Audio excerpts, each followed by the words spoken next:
ఏం జరిగిందండి అసలు? అజయ్ బాబు గారిని కిడ్నాప్ చేశారా? లేకపోతే పోలీసులు తీసుకెళ్లారా? ఎవరో స్పెషల్ ఆఫీసర్స్ అట నన్ను కారులో హైదరాబాద్ అంటున్నారు, మన అర్బన్ పోలీస్ స్టేషన్ అంటున్నారు. ఎక్కడికనేది నాకు క్లారిటీ తెలవట్లేదు. మట్టి ప్రసాద్, నువ్వు అర్జెంట్ గా నా దగ్గరికి రా అని చెప్పేసి అని ఫోన్ చేసిండు. అమర ప్రసాద్ గారికి కాల్ చేసి అసలు ఏం జరిగింది? ఆయన్ని నిజంగా కిడ్నాప్ చేశారా? లేకపోతే అరెస్ట్ చేశారా? లేకపోతే ఎందుకు అరెస్ట్ చేశారు? ఇవన్నీ కూడా ఆయన అడిగి డైరెక్ట్ తెలుసుకుందాం. ఫస్ట్ పాయింట్ ఏంటంటే, నెక్స్ట్ చంపేది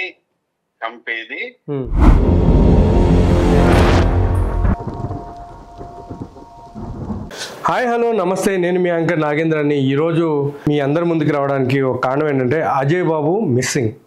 అంటే అజయ్ బాబు మిస్ అయ్యాడా, లేకపోతే పోలీసులు నిజంగానే తీసుకుని వెళ్ళారా? అది కూడా కాకపోతే ఎవరైనా ఆయన్ని ప్లాన్ చేసి కిడ్నాప్ చేయడం ఏమైనా జరిగిందా అనే దాని మీద చాలా వరకు పొద్దున్న నుంచి కాదు, రాత్రి నుంచి కూడా కొన్ని వీడియోస్ మన సోషల్ మీడియాలో తిరగడం అయితే జరుగుతుంది. సో ఇక్కడ ఇంకొక విషయం నేను మాట్లాడుతుంది ఏంటంటే, ఆ విషయం తెలిసిన మరుక్షణమే నేను కూడా నాకు తెలిసిన వాళ్ళందరితో కూడా మాట్లాడడం జరిగింది. అజయ్ బాబు చేసినటువంటి వ్యాఖ్యలే ఆయన్ని ఈరోజు ఈ పరిస్థితికి ఇదయ్యేలా దారి తీసాయని కూడా కొంతమంది మాట్లాడుతున్నారు. ముందుగా మనం అమరప్రసాద్ గారితో ఒకసారి మాట్లాడదాం. మాట్లాడిన తర్వాత వాళ్ళ కుటుంబ సభ్యులతో కూడా ఒకసారి మాట్లాడే ప్రయత్నం అయితే చేద్దాం. The person you have called is speaking to someone else. You can wait or call again later. Amara Prasad గారికి కూడా బాగా కాల్స్ ఎక్కువైపోయినట్టున్నాయి, నాకు తెలియట్లేదు.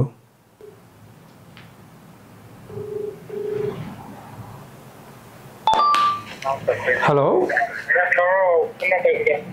హలో, మట్టిప్రసాద్ గారు. మట్టిప్రసాద్ గారు, గుడ్ ఆఫ్టర్నూన్ అండి. ఎలా ఉన్నారు? చెప్పండి. ఏం జరిగిందండి అసలు? అజయ్ బాబు గారిని కిడ్నాప్ చేశారా? లేకపోతే పోలీసులు తీసుకెళ్లారా? అది నిన్న ఏప్రిల్ 5వ తారీఖు సాయంత్రం సుమారు 8 గంటలు సుమారు ఆ టయాలని నేను ఆయన దగ్గర ఉన్నాను. అక్కడ నుంచి నాకు చిన్న సెల్ మొబైల్ కొనుక్కుందాం అని చెప్పేసి నేను ఆయన దగ్గర నుంచి వెళ్ళిపోయాను మొబైల్ షాప్ కాడికి. నేను మా మిస్సెస్ ఆడికి వెళ్ళినాక మొబైల్ చూశాను. అన్న డబ్బులు కొట్టు, మొబైల్ తీసుకుంటున్నా అని చెప్పేసి అని ఫోన్ చేశా. మళ్ళీ ఆయన కట్ చేసి రిటర్న్ నాకు ఫోన్ చేసి, మట్టి ప్రసాద్, నన్ను ఎవరో స్పెషల్ ఆఫీసర్స్ అట నన్ను కారులో హైదరాబాద్ అంటున్నారు, మన అర్బన్ పోలీస్ స్టేషన్ అంటున్నారు. ఎక్కడికనేది నాకు క్లారిటీ తెలవట్లేదు. మట్టి ప్రసాద్, నువ్వు అర్జెంట్ గా నా దగ్గరికి రా అని చెప్పేసి అని ఫోన్ చేసిండు. నేను నువ్వు ఎక్కడున్నారో నాకు తెలియదు, నువ్వు ఎక్కడ రమ్మంటావు, నేను అడిగి రాను అని చెప్పేసి అన్నా. నువ్వు అర్జెంట్ గా రా అని చెప్పేసి అని చెప్పారు. చెప్తే నీ పక్కన ఎవరు ఉన్నారో వాళ్ళకి ఇవ్వండి సెల్లు, నేను మాట్లాడతా అని చెప్పేసి అని చెప్పిన. మాట్లాడతా అని చెప్తే అలాగనే పక్కన ఎవరున్నారో మరి అధికారులు వాళ్ళకి ఇస్తే అలాగనే ఫోన్ కట్ చేసి స్విచ్ ఆఫ్ పెట్టారు. ఆ స్విచ్ ఆఫ్ పెట్టాక నేను ఎమ్మటే అర్బన్ పోలీస్ స్టేషన్కి వెళ్ళి ఫలానా పాస్టర్ అజయ్ బాబు గారిని తీసుకొచ్చారు అని చెప్పేసి అని అడిగిన. ఇక్కడ పాస్టర్ అజయ్ బాబు గారిని ఎవరిని తీసుకురాలేదని చెప్పేసి అన్నారు. ఎమ్మటే నేను మా మిస్సెస్ కలిసి ఎమ్మటే ఒక కాగితం కంప్లైంట్ రాసి అక్కడ అర్బన్ పోలీస్ స్టేషన్ లో ఇచ్చినాం. అక్కడ సిఏ గారు ఏం మాట్లాడారంటే, ఈ కేసు అడ్రస్ ఏంటది, తుకారం గేటు సికింద్రాబాద్ దగ్గర తుకారం గేటు పరిధిలో ఈ కేసు వాళ్ళు అరెస్ట్ చేశారు, మీరు అక్కడికి వెళ్ళండి అని చెప్పేసి అని ఆ అర్బన్ సిఏ గారు మాకు స్వయంగా నాకు చెప్పిండు. ఇక అది తెలియగానే మేము హైదరాబాద్ నైట్ వచ్చినాం. ఇక్కడికి వచ్చినాక మా కాడికి రాలేదు అంటున్నారు. సమయం 2-3 కావస్తుంది. ఇప్పటికీ సమయం వచ్చేసి ఇప్పటికీ అజయ్ బాబు గారు ఎక్కడున్నారు అనేది కూడా మాకు ఇంకా తెలియలేదు. మేము ఏమంటున్నాం అంటే, పోలీసుల్ని మేము గౌరవిస్తాం, రాజ్యాంగాన్ని గౌరవిస్తాం. కాబట్టి మేము ఏమంటున్నాం అంటే, అజయ్ బాబు గారిని మాకు చూపెట్టుకున్నా పర్లేదు, మీడియాకైనా ప్రెస్ మీట్ పెట్టి అజయ్ బాబు గారు షేపుకునే ఉన్నారు, అజయ్ బాబు గారి మీద ఇన్ని సెక్షన్లు వేసినాం, అజయ్ బాబు గారిని ఇటు చేస్తానని మీడియా పూర్వంగా చెప్పినా కానీ మేము హ్యాపీ. లేకపోతే మా దాంట్లో ఎవరికైనా వాళ్ళ కుటుంబ సభ్యులు, భార్యకు కానీ వాళ్ళ అన్నదమ్ములకు కానీ, పర్సనల్ గా ఉండే నాకు కానీ ఎవరికైనా అజయ్ బాబు గారితో ఒక్కసారి ఫోన్ మాట్లాడించిన, లేకపోతే దూరం నుంచి అజయ్ బాబు గారిని మాకు చూపెట్టినా బాగుంటుందని చెప్పేసి అని పోలీసు డిపార్ట్మెంట్ ని మేము కోరుతున్నాం సార్. ఓకే, అయితే ఫైనల్గా మీరు అందరూ కావాలనుకునేది అట్లీస్ట్ ఒక్కసారి అజయ్ బాబు గారితో మాట్లాడించమని చెప్పి మీరు అందరూ కోరుకుంటున్నారు. అవును సార్. ఆయన ఇప్పుడు మీరు ఏ విధంగా అరెస్ట్ చేశారో, దేనికి చేసినారో అది కోర్టు చూసుకుంటది, చట్టం చూసుకుంటది. ఆయన తప్పైతే తప్పే, చట్టం ముందు ఎవరైనా సమానమే. కాబట్టి మేము ఆయన తప్పే అంటాం, బరాబర్ ఇబ్బంది ఏం లేదు. కానీ మాకు తెలియకోకుండా అక్రమంగా దొంగతనంగా చెప్పుకోకుండా భార్య బిడ్డలు, చిన్న చిన్న బిడ్డలు సార్, 1 సంవత్సరం కొడుకు 6 సంవత్సరాల బిడ్డ, వాళ్ళకి ఏం తెలవని పిల్లగాళ్ళు, వాళ్ళ ఆమెకు కూడా చెప్పుకోకుండా ఏం ఇన్ఫర్మేషన్ ఇవ్వకుండా తీసుకుపోయి చేస్తే ఆ కుటుంబం ఎంత వేదన పడాలా, ఎంత బాధపడాలా అని కుటుంబం సభ్యులు గాని, సంఘానికి వచ్చే సభ్యులు గాని, ఆయనకున్న ఫాలోవర్స్ గాని వాళ్ళందరూ చాలా కుమిలి ఏడ్చుకుంటా ఉంటున్నారు సార్. అట్నే యూట్యూబ్ ఛానళ్ళలో కూడా చాలా మంది పాస్టర్ అజయ్ బాబు గారిని అరెస్ట్ చేశారు, మిస్సింగ్ గా, అరెస్ట్ బతికిండా చచ్చిపోయిందా అని చెప్పేసి రకరకాల వీడియోలు సోషల్ మీడియాలో చక్కర కొడుతుంది. అంటే ఇప్పుడు అజయ్ బాబు గారు చేసిన వ్యాఖ్యలే ఇప్పుడు ఈ అరెస్ట్ కానివ్వండి లేకపోతే ఈ మిస్సింగ్ కానీ కారణం కావచ్చు అంటారా? నేను ఏమంటున్నానంటే, ఒక అజయ్ బాబు గారు మాట్లాడిన మాటలు ఏవైతే ఉన్నాయో అవి గవర్నమెంట్ కు చట్ట ప్రకారంగా తప్పైతే తప్పే, అవి శిక్షించడానికి రాజ్యాంగం ఉంది, దానికి అధికారులు ఉన్నారు, దాన్ని మేము స్వీకరిస్తాం, ఇబ్బంది ఏం లేదు. కానీ ఏందనేది మాకు చెప్పాలి కదా, అనేది మాకు నోటీసులు ఇవ్వాలి కదా. నోటీసులు ఏమి ఇవ్వకుండా, భార్యకి ఏమి ఇవ్వకుండా, అతనికి ఏమి ఇవ్వకుండా తీసుకెళ్ళటం అనేది పద్ధతి కాదని చెప్పేసి అని మేము అడుగుతున్నాం సార్. సరే మట్టిప్రసాద్ గారు, నేను మళ్ళీ ఏవైనా వివరాలు తెలిస్తే మాకు తప్పకుండా కాంటాక్ట్ చేయండి. Thank you sir. ఓకే అండి, ఉంటాను. సో ఇదేండి మట్టిప్రసాద్ గారు చెప్పేది.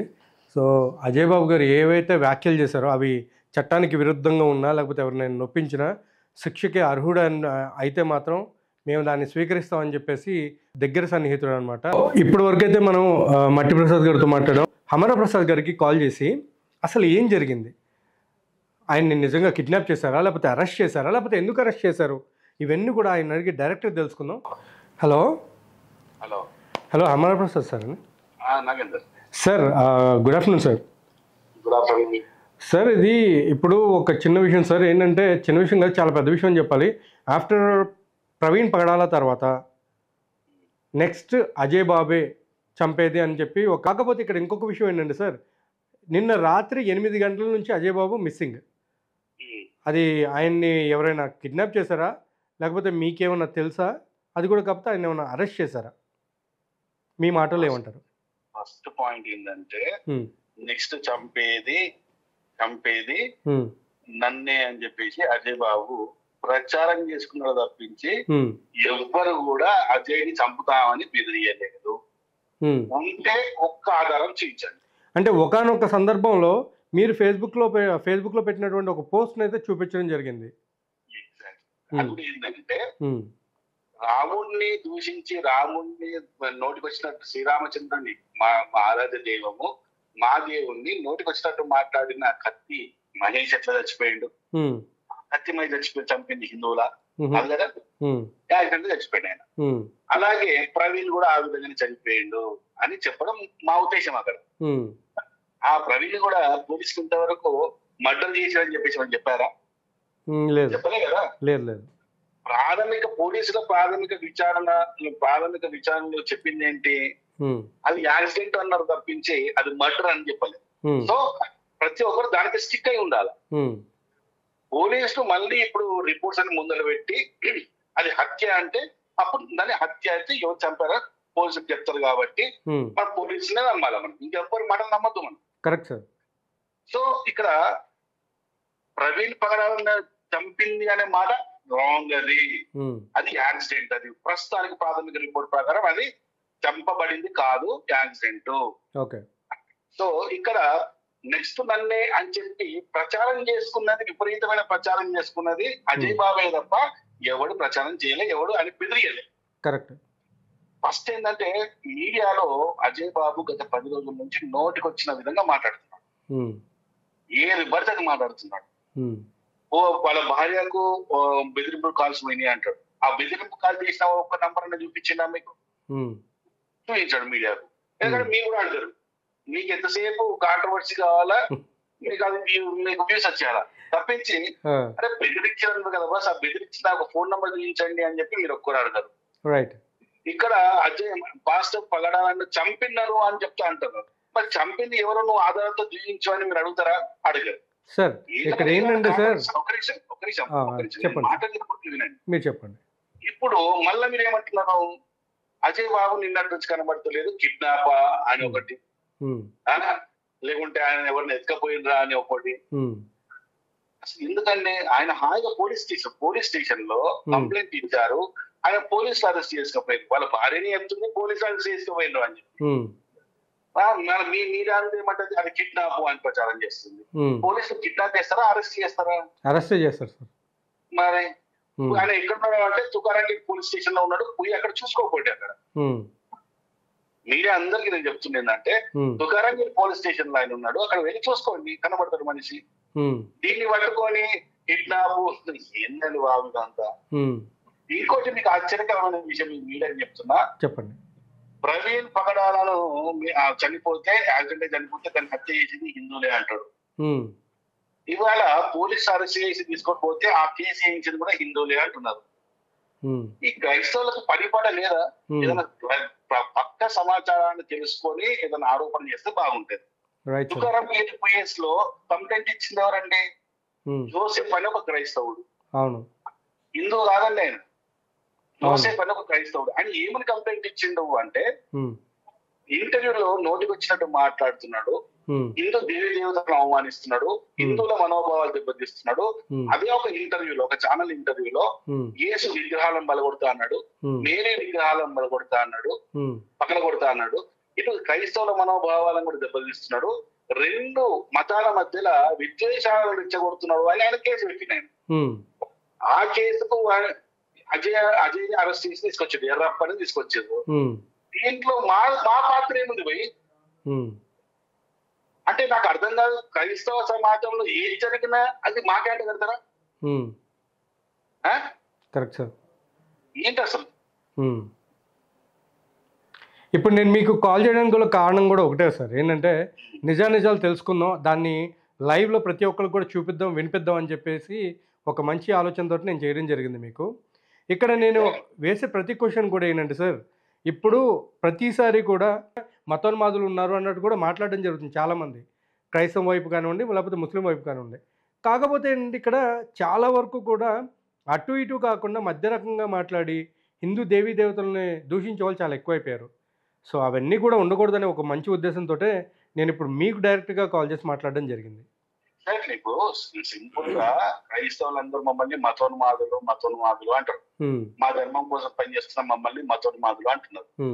మా గుడిలో గాని ఇప్పుడు మేము గుడి పోయి శ్రీరామనవమి, ప్రపంచవ్యాప్తంగా ఎక్కడెక్కడ శ్రీరాముని గుళ్ళు ఉన్నాయి అక్కడంతా మేము పూజలు చేసుకుంటున్నాం. ఈ రోజు మేము ఈ రోజు మా గుడిలో ఎక్కడైనా యేసు గురించి కానీ అల్లా గురించి కానీ మాట్లాడతారా? మాట్లాడరు. అదే నేను క్రైస్తవ చర్చిలకు తీసుకెళ్తా, ఆ చర్చిల్లో వాళ్ళు ఖచ్చితంగా హిందూ దేవి దేవతలను అవమానిస్తారు, విగ్రహాలు అంటారు, సైతాన్లు అంటారు. ఇప్పుడు మమ్మల్ని అవమానిస్తున్నా లేదా? ఇప్పుడు మతోన్మాదులు ఎవరు? వాళ్ళ మేమా? ఇప్పుడు మేము వాళ్ళ పండుగ, ఇప్పుడు క్రిస్మస్ పండుగ వచ్చింది, అలా కేక్ మేము తింటాం, ఇష్టంతో తింటాం, ప్రేమతో తింటాం, అరే మా సోదరులే కదా అని చెప్పేసి. ఒక ముస్లిం రంజాన్ వస్తే రంజాన్ హలీం బిజినెస్ మొత్తం జరిగేది మా వల్లనే, వాళ్ళు హలీం ఇచ్చినా మేము తింటాం. అదే మా పండుగలు వచ్చినప్పుడు, మా ఇంట్లో పూజ జరిగినప్పుడు మా ప్రసాదం ఇస్తే వాళ్ళు తింటారా? తినరు కదా. ఇప్పుడు మరి మతోన్మాది ఎవడైందో? ఇప్పుడు ఈ భూమి మీద, ఈ దేశంలో, భారతదేశం ఇది, ఈ భారతదేశంలో మేము పుట్టినాం, పెరిగినాం, రేపు చనిపోయినా ఈ భూమిలో మేము గడిచిపోతాం. మేము ఈ భూమిని మేము ప్రతిదాన్ని తల్లితో మేము స్త్రీగా భావిస్తాం. మేము ఈ భారత మాత అంటాం, మేము భారత మాత జిందాబాద్ అంటాం. మరి ఒక క్రైస్తవుడు భారత మాత జిందాబాద్ అంటాడా? ఒక ముస్లిం భారత మాత జిందాబాద్ అంటాడా? అన్నాడు. సినిమా థియేటర్ లో ఒక నిమిషం పాటు నిలబడి జాతీయ గీతం పాడండ్రా అంటే ప్రతిసారి మేము జాతీయ గీతాన్ని పాడి మా దేశభక్తి నిరూపించుకోవాలా అని క్రైస్తవ ముస్లింలు అంటున్నారు. కానీ ఒక హిందూ అంటుండ ఆ మాట. మరి మతోన్మాదులు ఎవరండి? మతోన్మాదులు వాళ్ళే మమ్మల్ని మతోన్మాదులు అంటారండి. మేము ఏ రోజన్నా మా రాముడే దేవుడు, మీ దేవుళ్ళ కంటే మా రాముడే దేవుడు, మా రాముడే గొప్ప అని ఎప్పుడు చెప్పుకున్నామా? లేదు. కానీ క్రైస్తవుడు ఏమంటాడు? మనందరికి దేవుడు యేసే. అని మాకు దేవుడు ఎందుకు అంటారు? రావి మాకు దేవుడు ఉన్నాడు రాముడు, మాకు దేవుడు ఉన్నాడు కృష్ణుడు, మాకు విష్ణువు దేవుడు ఉన్నాడు, ఈశ్వరుడు దేవుడు ఉన్నాడు, మాకు దేవుడు ఎందుకు అంటాడు? నీకు దేవుడు యేసు అని చెప్పుకో. మరి ఇక్కడ మతోన్మాదం ఎవరి దగ్గర కనబడుతున్నది? ఈ మతోన్మాదం అని చెప్పి మత ఉన్మాదాన్ని ప్రేరేపిస్తున్నది ఎవరు? క్రైస్తవులే కదా. ఇప్పుడు ప్రపంచవ్యాప్తంగా మనం సంఘటనలు తీసుకుందాం. ప్రపంచవ్యాప్తంగా రక్తపాతాన్ని సృష్టించి మత మార్పిడులు చేసి ఎన్నో నాగరికతను నాశనం చేసింది ఎవరండి? హిందువులా? లేదు, క్రిస్టియన్ మతమే కదా. రైట్. మరి మతోన్మాదులే మమ్మల్ని పట్టుకొని మతోన్మాదులు అంటే మేమేం చెప్తామండి? అంటే సార్ ఇది మామూలుగా ఇట్లా మనం మాట్లాడాలంటే ఇది ఒక పెద్ద ఇంటర్వ్యూ అయిపోద్ది నాకు తెలిసి. బట్ నేను మీతోటి తప్పకుండా మళ్ళీ ఇంకొక ఇంటర్వ్యూలో ఈ విషయాల గురించి తప్పకుండా మాట్లాడతాను. కానీ ప్రస్తుతానికి నేను అడిగేది ఏంటంటే మిమ్మల్ని, అజయ్ బాబు అనే వ్యక్తి బయటకు వచ్చే ఛాన్సెస్ ఏమైనా ఉన్నాయా, లేకపోతే ఆయన ఏమన్నా జ్యుడిషియల్ కస్టడీ అట్లాంటిది ఏమైనా చేస్తున్నారా ఇప్పుడు? జనరల్ గా ఏ కేసు అయినా కూడా కేసు తీవ్రతను బట్టి జైలుకి వెళ్ళడం జరుగుతుంది. జైల్లో ఒకసారి 1 డే, అంటే కేసు తీవ్రతను బట్టి సింపుల్ కేసు అనుకో 1 డేకి వస్తారు, లేదా 4 రోజులకు వస్తారు, లేదా 1 నెల రోజులకు వస్తారు. 3 months, మాక్సిమం 3 months. 3 months తర్వాత ఖచ్చితంగా ఎలాంటి కేసులకైనా బెయిల్స్ అన్ని వస్తాయి. సో ఈయన కేసు ప్రకారం ఇంకో ఫస్ట్ 15 days కస్టడీ అన్నట్టు ఇస్తారు, జైలు పంపుతుండొచ్చు. ఆయనకు అంటే ఈయనకైతే సెక్షన్స్ ఏమైతే ఉన్నా ఆ సెక్షన్స్ బట్టి అది బెయిల్ రావడం జరుగుతుంది. మోస్ట్లీ 15 days అంతే, అంత ముందు ఎక్కువ ఉండకపోవచ్చు. ఈ లోపల కూడా రావచ్చు బయట. కాకపోతే ఏంటంటే ఇప్పుడు ఇదే తెలంగాణలో ఆయన మీద ఇంకా చాలా కేసులు కూడా బుక్ అయినాయండి. నాకు తెలిసి మల్కాజ్గిరి అక్కడ అంతా కూడా బుక్ అయినట్టు ఒక 3 కేసులు ఏమో బుక్ అయినట్టు నాకు తెలిసి ఇన్ఫర్మేషన్ వచ్చింది నాకు. మరి ఆ కేసులన్నీ కూడా ఇప్పుడు ఆయన మెడకు ఖచ్చితంగా చుట్టుకుంటాయి. అలాగే ఆంధ్రాలో కూడా ఒకటి నాన్ బెయిలబుల్ కేసు ఒకటి బుక్ అయింది ఒకటి ఆయన మీద. అదైతే రాజారామ ఏదో ఉంది, అది ఊరి పేరు. అక్కడ కూడా ఒకటి పెద్ద కేసు ఫైల్ అయింది. సో అవన్నీ కేసులు ఆయనకు నెత్తి చుట్టుకుంటాయి. రాజానగరం అంట, రాజానగరంలో కేసు నాన్ బెయిలబుల్ కేసు ఒకటి బుక్ అయింది. సో ఏమైందంటే నిజం చెప్పాలంటే ప్రవీణ్ పగడాల కేసుని కంప్లీట్ గా తప్పుదో పట్టించి క్రైస్తవ సమాజంలో ఒక అలజడిని సృష్టించి హిందూ క్రిస్టియన్ల మీద ఒక విద్వేషాన్ని సృష్టించడానికి ఈయన చేయాలనుకున్న ఈయన బాగా సక్సెస్ఫుల్ అయింది. శివరాజకీయంలో బాగా పర్ఫెక్ట్ గా సక్సెస్ అయ్యిండు. సో ఇప్పుడు అవన్నీ కూడా మేడం చూసుకుంటాయి. ఎందుకంటే కర్మ అనేది ఒకటి ఉంటుంది కదండి. రైట్. అంటే ఇప్పుడు ఫైనల్ గా చెప్పాలి ఏంటంటే చేసిన దానికి అనుభవించక తప్పదని మాట్లాడతారు మీరు? 100%. నేను సిద్ధాంతం అదే. ఇప్పుడు నేను కూడా పోస్ట్ ఏమని పెట్టినా అంటే కర్మ సిద్ధాంతం అన్నట్టు దాని అర్థం. దాని అంత పెద్ద పోస్ట్ రాయడం అక్కడ వీలు కాదు కాబట్టి హైలైట్ చేయడం. పోస్ట్ రాయి ఎంత పెద్ద కానీ అక్కడ 4 లైన్లో దాని మీనింగ్ చెప్పాలన్నప్పుడు మనం ఏం చెప్తున్నామంటే రాముడిని దూషించిన అతి మహేష్ ఎలా చనిపోయాడు యాక్సిడెంట్ లో, ఆ విధంగానే ప్రవీణ్ పగడాల చనిపోయాడు. నెక్స్ట్ నువ్వు కూడా ఆ విధంగా పోతావు. ఎందుకంటే మొన్నదాకా మీ ఛానల్లోనే ఇంటర్వ్యూలలో రాముడి గురించి రాముడు ఏమన్నా బొమ్మర్దా, దేవుని బొమ్మర్దా అంటారా? కామన్ సెన్స్ ఉందా వాడికి ఏమన్నా? అరే మేము కూడా కేసు గురించి ఆ విధంగా మాట్లాడాలా? నేనైతే మాట్లాడాను. నాకు మరి అంత కామన్ సెన్స్ లేకుండా అయితే నేను మాట్లాడాను. సో ఆ కర్మ సిద్ధాంతం అనేది, కర్మ అనేది ఎప్పటికో ఈ విధంగా వీడికి తొందరగా కలిగింది, మిగతా వాళ్ళకి లేట్ కలిగింది, కానీ వీడికి లేదు. Okay sir, fine sir. ఇంకా నాకు ఏమైనా ఇన్ఫర్మేషన్ కావాలంటే నేను మీకు తప్పకుండా కాంటాక్ట్ చేస్తాను సార్. అప్పటి వరకు thank you so much sir. Okay, జై శ్రీరామ్. సో విన్నారు కదండి, ఇది మన అమరప్రసాద్ గారు చెప్పేటువంటి విషయం. సో చేసుకున్న దానికే ఎవరైనా అనుభవిస్తారని మాట్లాడుతున్నారు. అదీగాక ఆయన ఎక్కడో లేరు, ఎవరు కిడ్నాప్ చేయలేదు ఆయన కిడ్నాప్ చేయడం అట్లాంటిది ఏం జరగలేదు. బట్ పోలీసులు ఆయన్ని అరెస్ట్ చేయడం జరిగింది. సో ఆయన ఇప్పుడు ప్రస్తుతానికైతే ఆయన తుకారాం గేట్లో ఉన్నటువంటి పోలీస్ స్టేషన్లో ఇప్పటికీ అక్కడే ఉన్నారు, అక్కడే కూర్చోబెట్టడం జరిగింది. ఇప్పుడు పంచనామా అవన్నీ కూడా జరుగుతున్నాయి అనేసి చెప్పడం జరిగింది.